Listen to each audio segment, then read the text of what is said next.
morning and welcome to the final day of Bad Camp. Thank you for getting up after the party this session. Today I'm going to be talking about a smooth development workflow for Drupal and PHP modules using modular PHP libraries. My name is Greg Anderson and I work at Pantheon. I'm a platform engineer and my job is primarily to make sure that development can happen, not to actually do development on Drupal 8. And what's the workflow we're going to be talking about today? We have a variety of Drupals. We have a 7, we have an 8. You can add modules to these things. If you're in a position of maintaining multiple Drupal sites, you might be in a position of wanting to produce modules that work for multiple versions of Drupal. And this is what causes the motivation to want to take our code and factor it out of the module and put it into a library that we can reuse elsewhere. If your library also happens to do something useful, reach out and grab something and frobulate it, you might also want to have a command line tool that uses the same library. And today, I'm not going to be going into great detail about how to write this code. What I'm going to be talking about instead is how to make the process of writing it a lot easier. I will give you a little brief introduction, though, about how to put these pieces together. If you're making a modular PHP library and you're writing it in PHP, logically enough, the de facto way to do this is to use a composer. So every composer project needs a composer JSON, and this is a well-structured JSON file that identifies the name, and it has a description. You can put in the license, which is really important, and then from there, you list your requirements. So the example I have on the screen here is a hypothetical Drupal module that pulls in a modular factored out library called LCache. First word is the organization, the second word is the project. And LCache is a little module that Pantheon wrote to replace other caching mechanisms, as Drupal 7, Drupal 8, and WordPress versions, all using the same library. So the workflow that I want to talk about today is how you go from making a change and then checking to see if the unit tests pass, and then progressing that into the Drupal environment, and maybe running your functional tests with phar. I avoid simple tests myself whenever possible, which is all the time. And this last part of the workflow is very important. We could talk for an hour just about phar, but in this presentation, we're going to be focusing on just the last part of making a change, testing it, and getting it out there.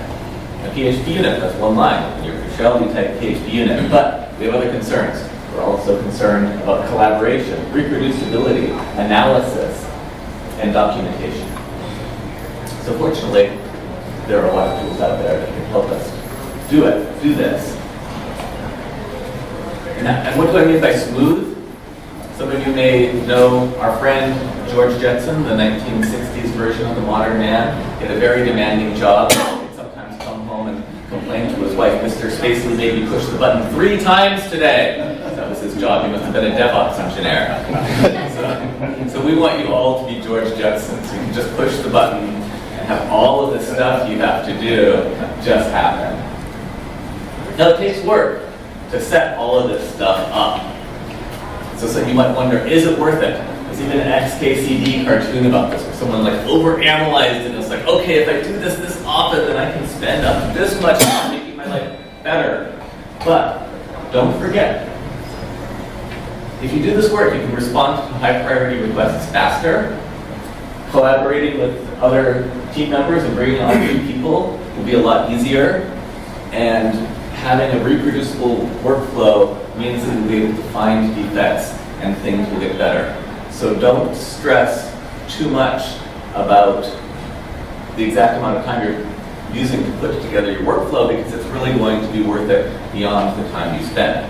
Now, obviously, you don't want to spend all of your time on your workflow and 0% of your time on the actual product you're trying to build. So being efficient is very important. And fortunately, we have services to come to the rescue. There are all sorts of online tools nowadays that you can use for free for open source projects that will do things like manage your repositories, run your unit tests, check for code coverage, analyze for complexity, publish your documentation, and all of these things can just all be tied together with GitHub integrations. Now, obviously, there's a lot of alternatives out there. There's not enough time in a session to talk about all of them, so I'm just going to be talking about a few of these so you can figure out how to get one workflow started, and you may discover as time goes along other tools you want to drop in, and they all pretty much work in very similar ways. So, code reuse is a wonderful way to get started. I'm going to be talking about a few projects here. LCache I already mentioned from Pantheon. Consolidation is a set of libraries to bring together CLI tool capabilities, and I have a Drupal 7 site that I'll refer to here and there. If you go and look at these projects and other projects out on the web, see how they have their Travis YAML set up, you can learn a lot, and it's faster than building it all from scratch. And hopefully this presentation will also send you down that road of being faster. So the first thing I want to talk about is GitHub. There's a lot of alternatives to GitHub, but this seems to be the de facto one that most people use. The cool thing about GitHub is it has integrations with all of these different tools. So all you have to do is push up a commit, and all of the workflow will just run in the background for you. The other really neat thing about GitHub is that you can collaborate with people who don't necessarily know how to use Git. There's that nice little icon there. If someone clicks it, an editor comes up. So if someone on your team only knows how to do one small part of the jobs in your project, and they make one of these PRs through the GitHub web interface, and you've set up your integration so everything just runs, then that person will know that their change is tested without having to know how to set up all of the tests. So this is one of the huge benefits of this sort of integration. When you're working, you can click the little fork button so you have your own playground. This happens automatically if you use the little arrow. And you can also clone your repository locally and work with it there. If you're cloning it locally, you're going to need a little bit of Git knowledge.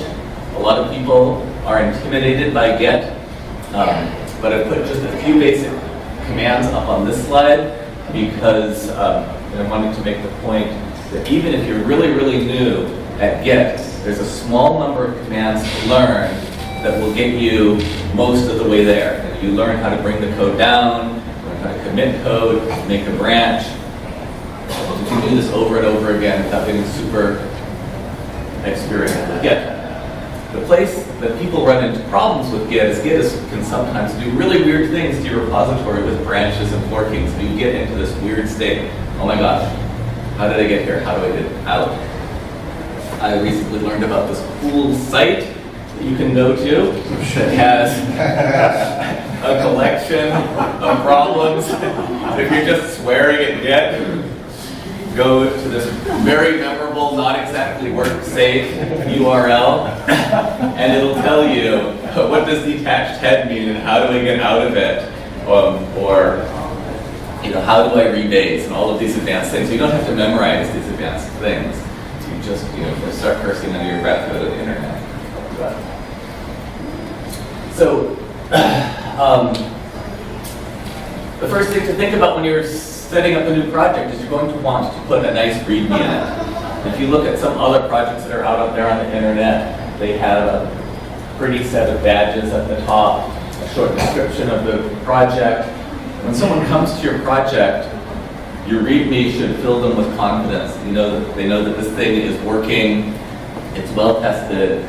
The purpose of the badges is not just to look pretty, like some 5-star open source general, but the badge is also linked to all of your integrations. So if someone sees that the build is passing, they can click on that, they'll see the unit test immediately, and they can see that it's not built with assert true is true. It's plausible that it's actually working. And so you should also make it really easy for people to come on board on this and give them instructions on how to install, how to contribute. If you add a contributing.md file to your project, then anytime anyone tries to make a pull request or an issue, GitHub is going to show a little link up at the top that says, read about the guidelines for contributing to this project. So if you've gone to the trouble of making all of your code PSR2 compliant, this would be a good place to explain that that's part of your standards, and here's how to ensure that your code is also meeting those standards. Another really interesting feature that GitHub has is issue and pull request templates. They have files in the .github directory that you can add that will come up in Markdown for people to edit every time they enter a new PR. So you can put in little checklists of things you expect people to do in your project and things that they should check before they get that submit button. The next service I'm going to talk about is Packagist. Packagist is the official repository for Composer. If you have a Composer project, you are going to need to put it into Packagist in order for other people to be able to find it. So Packagist is very necessary, and of all of the integrations I'm going to talk about today, it's also the most difficult to set up. You'll see it's not that hard to set up, but there's a couple of little tricky steps, and if you do any of it wrong, then you get them. So the first thing you have to do is make the aforementioned Composer JSON, make sure that your project name matches in your Composer JSON what your GitHub project is actually named.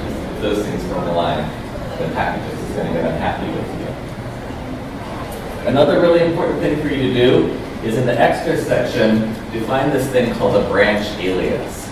A branch alias says, my branch master, and in the case of branches, Composer has a policy that it puts the word dev hyphen in front of the branch name, and that is the Packagist version for that branch.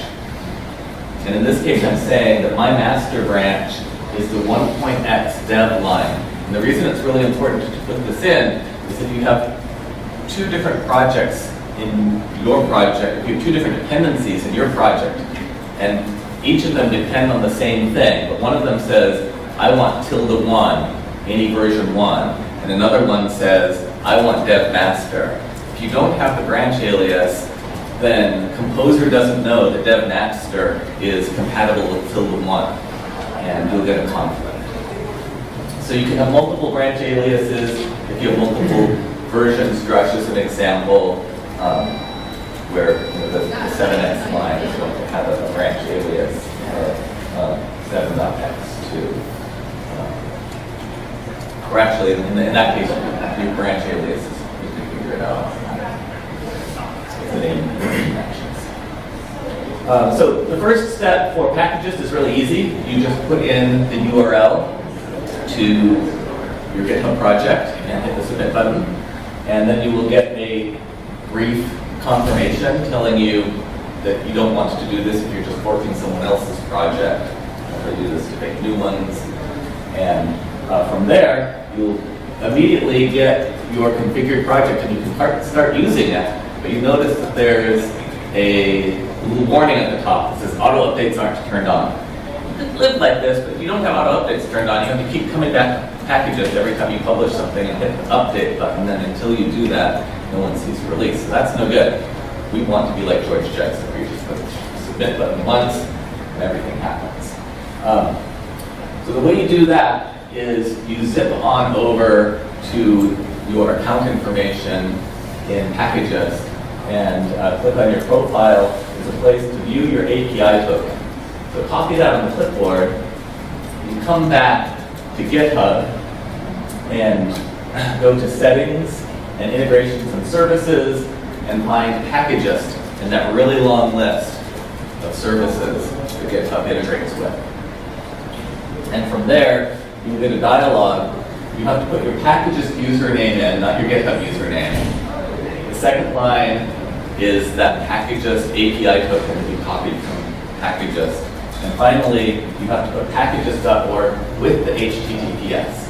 And if you get all of that exactly right, then you can come back to the top of that same dialog once it says that you've saved it. You click on test services and it says, okay, the test payload is on its way. You click test and it actually sends the message to Packagist. Go back to Packagist, hit reload, and you'll notice that the little warning disappeared. The warning didn't disappear, maybe you spelled Packagist wrong, or maybe your API token wasn't actually on the clipboard when you pasted it in. You just roll back, try it again. It's not too hard to set this up, but most of the other services are even easier. Another neat trick you can do with Packagist is, Packagist is just a web service. So it has a search function, and you can pull up URLs in this format and search for different things. In the example I showed here, we're looking for any project whose type is Drupal Drush, which is how Drush identifies extensions. So if you're writing a Drush extension in your composer JSON, you tag it as type Drupal Drush, and then somewhere else, if you have README documentation, you can put this link in your README, you can click on it, and boom, they get a list of things and packages, which is pretty handy. There's also this thing called poser.pugx.org.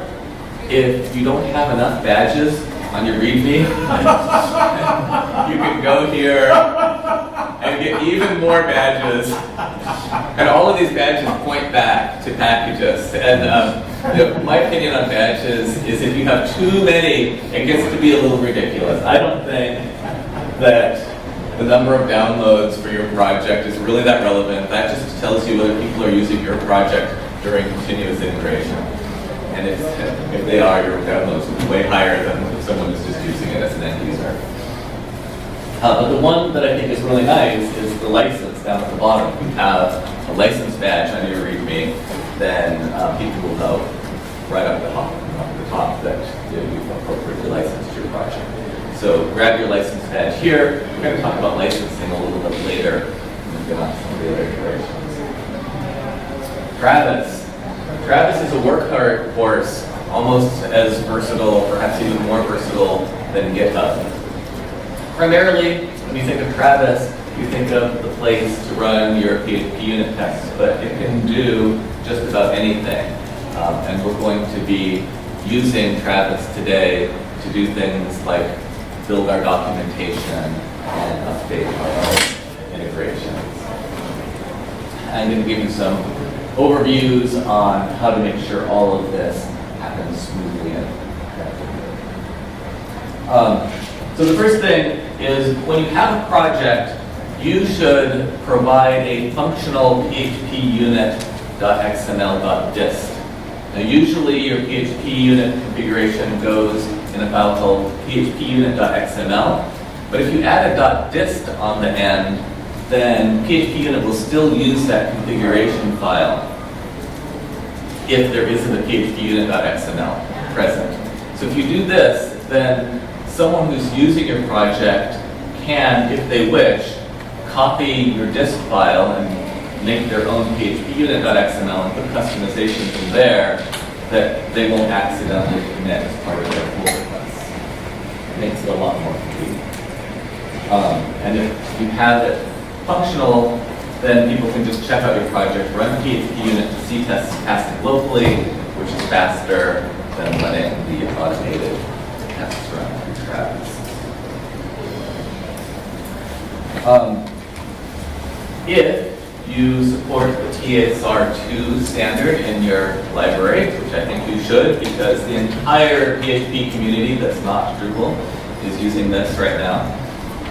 And I feel like once you get something into a reusable, separate, not part of the Drupal community. You should use the PHP standards, not the Drupal standards. The Composer requires Swizzlab's PHP code sniffer will give you a little tool that you can use to find out whether or not your code complies with PSR2. And if you just add PHPCS is the binary that's provided by this code sniffer. If you make that a spec in your unit tests, then anyone who submits a PR that does not conform to the coding standards that you're using, then that PR will fail and they'll know that they have to fix it. Now the cool thing about Travis is you can just list the PHP versions you want to test, and Travis will automatically set up parallel builds. Now you can also do this in Circle. Circle is another continuous integration service that I really like. But if you want to test multiple versions of PHP, you have to set up Docker and install all of the different PHPs yourself. It's kind of a pain. Travis just does that for you. The time when I like to use Circle over Travis is if I need to configure the operating system and install operating system level components, because Circle allows you to SSH right into your build container, see what it's like, type in those install configuration instructions into their shell by hand, and it'll make it a lot easier for you to be able to build your own server in integration. But in the case of PHP, you don't need to do that. All you need is PHP, and Travis will give that to you for free, which is why I prefer Travis for this. And finally, Composer install. If you give it preferred dist, then your builds will go a lot faster, because if Composer installs from source, what that means is it clones from GitHub. And if you install it from dist, then that means that it's going to download a zip file or other archiving that goes way faster and caches better.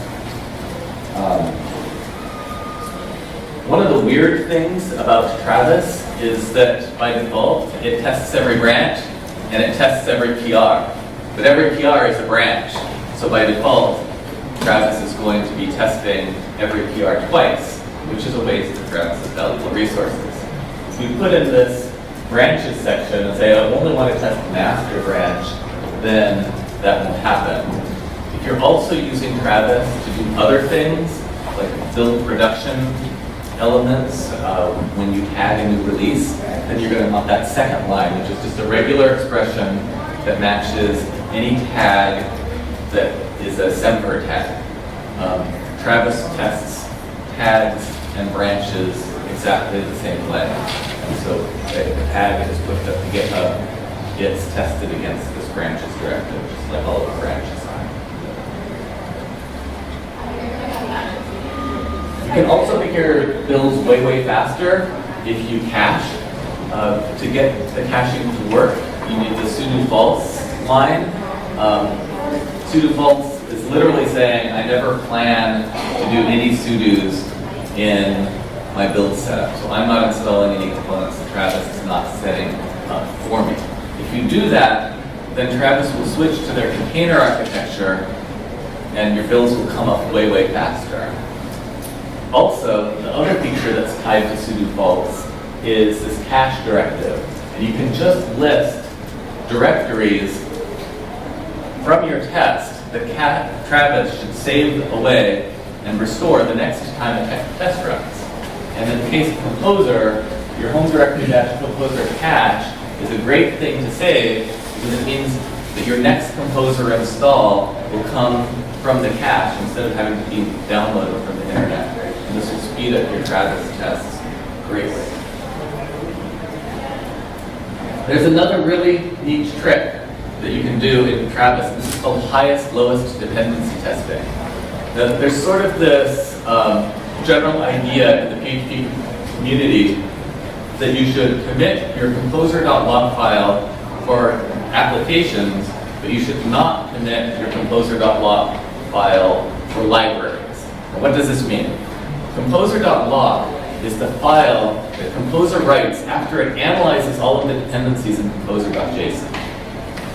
And it saves the exact set of files that were resolved in this lock file.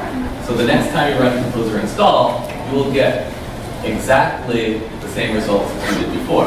There's two reasons that you want to do this. And the first reason is for reproducibility. This is why people say that you should have a composer lock in your applications.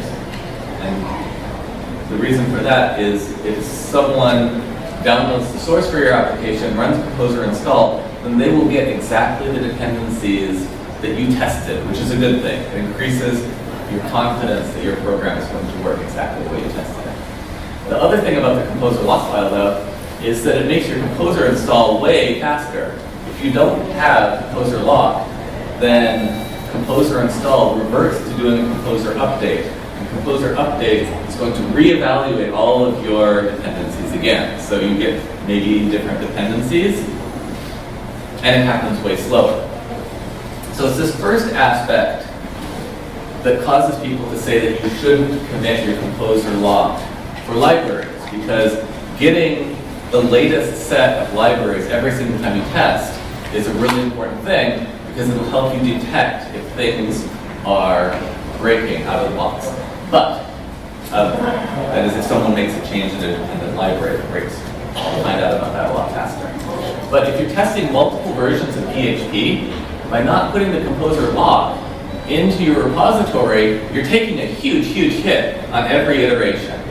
So what highest lowest testing does is it says, okay, go ahead in that library and commit your composer lock. So most of your tests are going to run composer install off of the lock file, and they will test exactly the components that you did the last time you made the test. But we also are going to take out that list of PHP versions that I showed you in an earlier slide, and instead we put in this thing that says matrix. And in the matrix, we once again include a PHP version for each line of the element, but we also can define environment variables. And we're going to define a dependencies environment variable. And in one of our tests, we're going to say dependencies highest, and in another test, we're going to say dependencies lowest. And then in the before script, instead of just running composer install with your preferred disk flag, you can check this environment variable. If the environment variable isn't set, and you go ahead and do your composer install, you're going to get your fast test with the exact components you committed. If dependencies is set highest, though, then you can run composer update, and it'll overwrite the composer lock with the latest, so you can find out if the highest dependencies are still working. And similarly, if the dependencies environment variable is set to lowest, then you can run composer update with -- prefer lowest, which is a really strange, almost backwards seeming flag, and that tells composer to do everything exactly the opposite way that it used to do. And instead of pulling all of the latest dependencies that you asked for, it evaluates your dependencies backwards and gives you all of the oldest versions that you asked for. And the reason that's important is that allows you to test to see if your claims for what your project supports are really still true.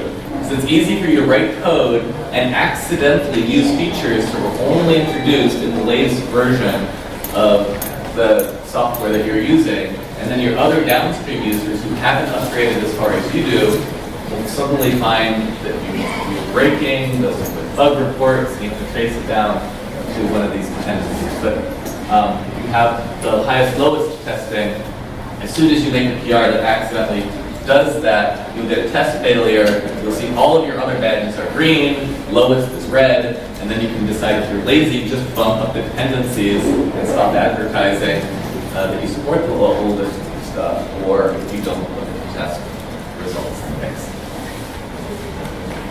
And this is what it looks like when you're doing highest lowest dependency testing.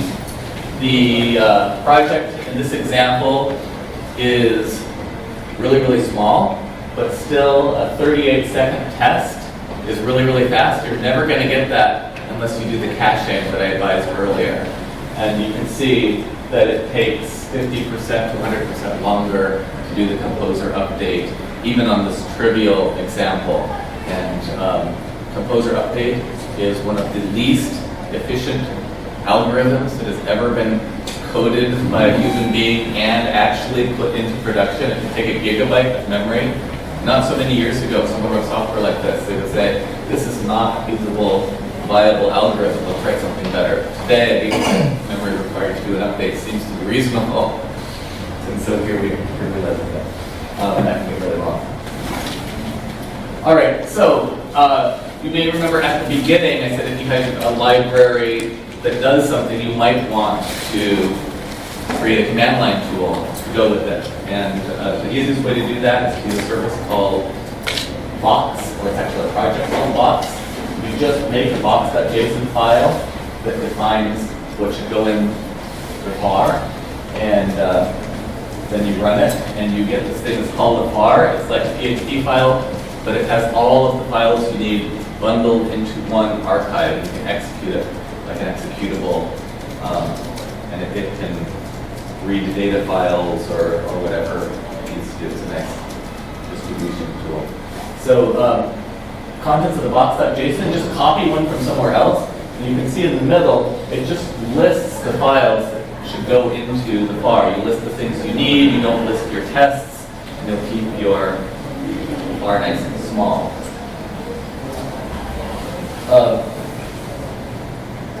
Travis has a really cool deployment mechanism.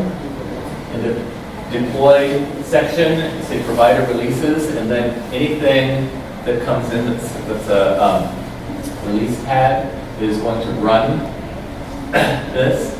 The before deploy is executed in order to build your production. In this example, we're building the phar using box 2. And that produces a file called robo.phar. Skip cleanup you have to do, or it's going to delete the file you want to deploy. And then you just get an OAuth token from GitHub, and Travis will automatically connect to GitHub, and it knows how to upload to a release section. So when you go on GitHub and look at your releases, you'll see your phar there. It's also really convenient for people to be able to run your tests locally. Your README should always say how to do this. But another really useful trick, in the Linux community, we have make files, and people have sort of learned that there's this pattern of make test, make install, that everyone follows. Composer also has the ability to define build steps in the script section. So if you build a phar, you can give a composer phar step, or I've defined composer CS to run the tests that you need to do to see if you match PSR2 standards. And finally down at the bottom, I make composer test, run @unit and @cs, and the @ is just shorthand to say run the composer script with that name. So you say composer test, it does composer unit, followed by composer CS. And if we all start doing this, and people start remembering or coming to expect that composer test means run the tests, and that fill people with confidence and feel comfortable knowing that their project they're using follows these standards. All of these services I'm talking about have badges. In the case of Travis, you can just go and you'll see a build passing badge on the Travis page itself. If you click on that, it'll bring up a dialog box that has the markdown you need to copy into your README. So this is one of your most important badges. People know your tests are actually still passing. The other thing neat about this, though, is you can see that there's a branch parameter there, and you can flip that to another branch. So if you have multiple branches that are being tested, you can have multiple badges on your README page that shows which versions of your program are passing aggression as this documentation. There's another interesting trick you can do. We do this at Pantheon. What's showing here on the screen is a wiki page, and the wiki page is displaying HTML, or something that renders to HTML as markdown. So we just took the markdown from these pages and we made a table of all of our different projects. And we've got a circle badge followed by a Travis badge. And the Travis badge just takes the code and it runs it inside of Travis. And the circle badge spins up an instance on Pantheon and installs the software and runs it there. You can always say, is the code itself working? It passed on Travis, is still working on Pantheon. We've got a big thing here, and you can see build error is standing out, and that was just a network failure, but it was good to be able to go in, look at that, or run the test, and then we know that all of our badges are green. We don't have one sitting out there in an error state for months. You can see it right on the dash. Coveralls is a service that will show you which portions of your code are actually being tested by unit tests, which is a super useful thing to do. In order to do this, you just need to include some boilerplate code inside of your PHP unit XML. And in the example I've put in here, I also have something commented out at the top. The thing I've commented out at the top is something that builds an HTML status report for your unit test code coverage. This code coverage, it's not done by Travis, it's done by PhpUnit. And we're just telling PhpUnit here to build something called Clover.xml. Clover is a test coverage format. And when our tests are run on Travis, that's what it's going to generate. That's what Coveralls is going to look for when it does all of its pretty graphics for you. But if you want pretty graphics locally, all you have to do is copy your PhpUnit XML disk to your own PhpUnit XML, uncomment that, run it, and inside of your build directory you'll have a little HTML. You can bring that up in a web browser and see your test coverage locally. In order to do that locally, you just need to install Xdebug, which used to be a really horrible nightmarish thing to configure. But if you're running a Mac, then all you have to do is do install PHP7 or whatever -xdebug, and it's good to go. And if you're not running a Mac, then you should recycle your computer and buy a Mac, because it's going to save you enough money that you can afford the Mac. I'll throw a quick awkward plug. Dev Desktop has Xdebug in it, so if you're looking for just a quick Xdebug setup on a Windows machine, that's usually the biggest pain in the butt. Cool. And then finally, suppose or require PHP Coveralls. This gives you the code you need to put into your Travis YAML after success. You run this binary, and it does everything you need to do. It just picks up the XML for you and shoves it off to Coveralls. And then Coveralls, you just visit Coveralls and you turn on your project. Much, much easier than what we went through with Packagist. And then the cool thing about doing this as a tool is not only do you see it online, but you see a history of your coverage. You can see where it goes up and down. And it has these nice reports that tell you which of your files are not covered and which are covered. If you flip this around, you can see all of the files that are the 100% coverage, and you try to work your way up from the 100%, and then also look at the ones that are really not covered and work your way down from there, and that will help you prioritize and figure out where you want to do your tests. You can also see red and yellow and green sections of what's covered and what's not covered.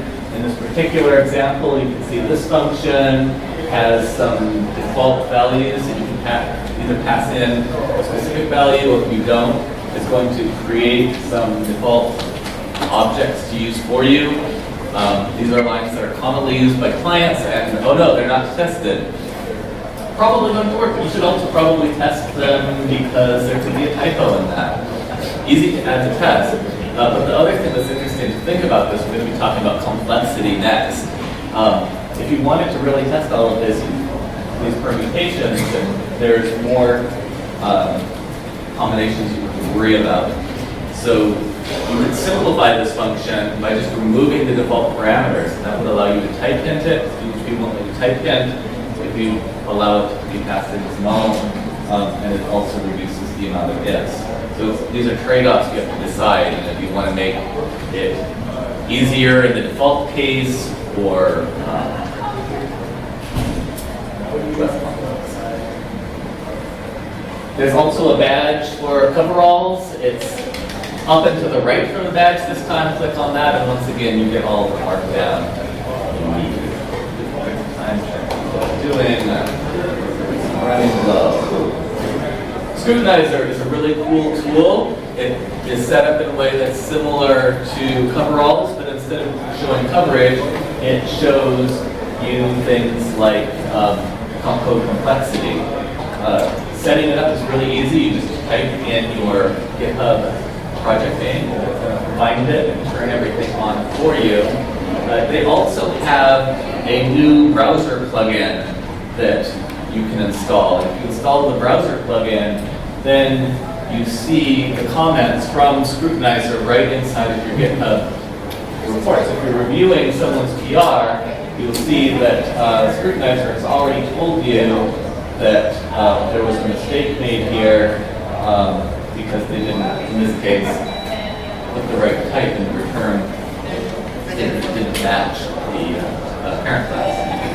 Comment can ask them to do that. In the end, you will get this nice report that shows which of your files are good and which are bad, and which got better and which got worse. If you click on, in the other view is the hotspots. It shows you all of the classes that are worst rated and then the functions that are worst rated. Scrutinizer, on the functional level, it doesn't like complexity, lots of ifs, and it also doesn't like length. In terms of the class, it doesn't like a lot of coupling, and it doesn't like classes that do a lot of different things, and it doesn't like really long classes. Yes? How does it look at Drupal 7 code? I haven't done that. It probably doesn't give it a very, very high score. It's actually better to look at it in isolated areas. If you have something that's graded really poorly, like this collection class, it was a C for a really long time, it was really bad when it was a C. Just a little bit of code pushed it over to a D. Then someone made a PR, filled out all of the doc block comments, and it went to an F just for the comments. But the guys at Scrutinizer says that that doesn't happen unless your code is already complex. So if you see a C, it's really telling you it's about time to refactor this thing. In fact, this class does too many things and needs to be split out. If you're not sure how to do that, it has this little how to fix. And it only gives you general advice, but it's really good general advice. And so read the reports and then it'll teach you about this sort of stuff. In the end, it gives you a score. Green is all of your A's, and the B's and C's and E's, and then one F. And then also click on the little I and get your Scrutinizer badge. You can brag that most of your code is high quality on your community page. Version I is a project that I really like. They advertise that their purpose in life is to show your outdated dependencies, but you can do that pretty easily already with Composer. But what I really like about Version I is it also shows you your open source license compliance. I'll show you what some of that looks like. If you put your license into your Composer JSON, as you always should, then you can go to Version I. It's really easy to just create that project and create it from GitHub. It's going to find all of your GitHub projects and just click on it, set up the integrations for you. And you can see here it's a dependency analysis that shows you which projects have newer versions that we're going to take to. But the neat one is the licenses tab. You can easily scan down the licenses tab and say, oh my gosh, I've got an Apache 2.0 there, and that might not be good. I want to mix this with GPL2. If you click through on this license, you find out that this particular component is dual licensed Apache 2 and GPL. I suggested that they actually represent that. Maybe someday they will. And once again, it has a dependencies badge that you can click on and get your markdown. But there's another trick that I like to do, is I think that the licensing information from Version I is even more interesting. So remember Poser from earlier, I grabbed the markdown from Poser and put it into my README, but I replaced the type. Instead of going back to Packagist, I point to tab licenses in version I that if anyone goes and clicks on the licenses attached to my project, not only do they know that I've licensed my project appropriately, but they can see the page that says that the analysis has been done and all of these licenses are appropriate for me. Read the docs. I'm getting into the more complex stuff now, and I'm running out of time, so I'm going to try to talk more quickly through this. Read the docs is a really cool thing that allows you to just put Markdown right into your file, and it's going to turn this into a beautiful website for you. This is the mkdocs.yaml file you need. It just has some basic information, and then a pages section where you just list the name of the Markdown file and what you want it to be called. And these are just regular Markdown files you can edit right in GitHub. And turning on is easy. Just click it. If you want to put it in your own domain, you can do that. And this is what you get in the end, is a very nice index with your documentation on the right. And you can just build that very easily in Travis. Another thing you might want to do that you can do really easily with simple projects is this is showing a simple one-page API document. All of the classes in the project in one big long list appears on this page. You just run the code. That's the project I use. You call the generate and you overwrite API.md, check it in, and on your next Travis run, when that commit is pushed back up, generates the docs. But, oh no, it's not automated. You have to commit the Markdown yourself, which means that you might forget.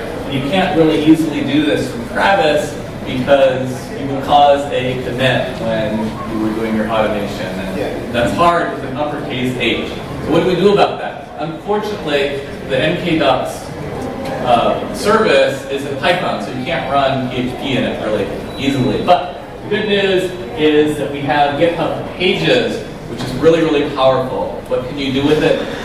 An unbounded number of things I could never hope to describe in this session, but I'll give you some really brief examples. You can start off with a custom page generator. You just go into GitHub and click on the custom page generation thing, and it gives you this cool little theme selector where you just click on one, and you say, oh, that looks nice, and in just seconds you have this beautiful web page that looks almost the way you want it to. It's static HTML. So what do you do with that? Well, you can go in and manually build with the CSS and curse, and in a couple of hours you get something that looks pretty. If you don't like cursing and hand fiddling with CSS, there's a lot of alternatives. mkdocs.org is the same generator that ReadTheDocs is using. So if you're using ReadTheDocs and you want to upgrade to this, then that tool is good. Jekyll is used by a lot of people and recommended by GitHub. Has a simple build step. There's also Skeleton.io, and there's a dozen or more other things that you can search through and learn about. It gets a lot more complicated. This page that you can examine more in your leisure later is showing API docs generation using a tool called SAMI, which is the API generator that the Symphony project uses. It's very beautiful. It looks like that. And this is just some examples of how to set up the environment variables used by that page. I think I'm pretty close to the end. Yes, that is near the end. I see people looking for the next session, which is going to start 4 minutes ago. Pardon? 15. Okay, great. I'm 5 minutes over, but we've got 10 minutes for the next one. If anyone has any questions, please feel free.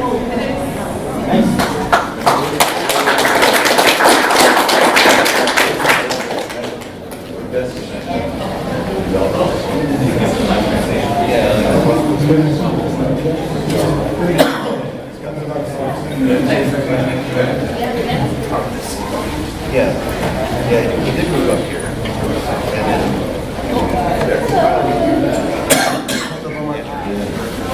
Amazingly, I am. Yeah, you amazingly you are. I'm sorry. Great presentation. Thank you. Oh, you're welcome. Yeah. There's that much fun. It's like a couple months ago.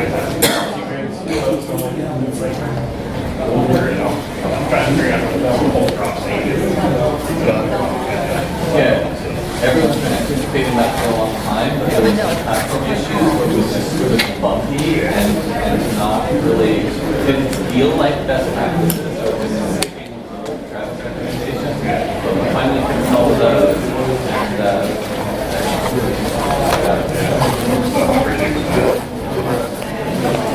oh, on Monday I talked about how to do a relocated document where it will composer and relay documents together.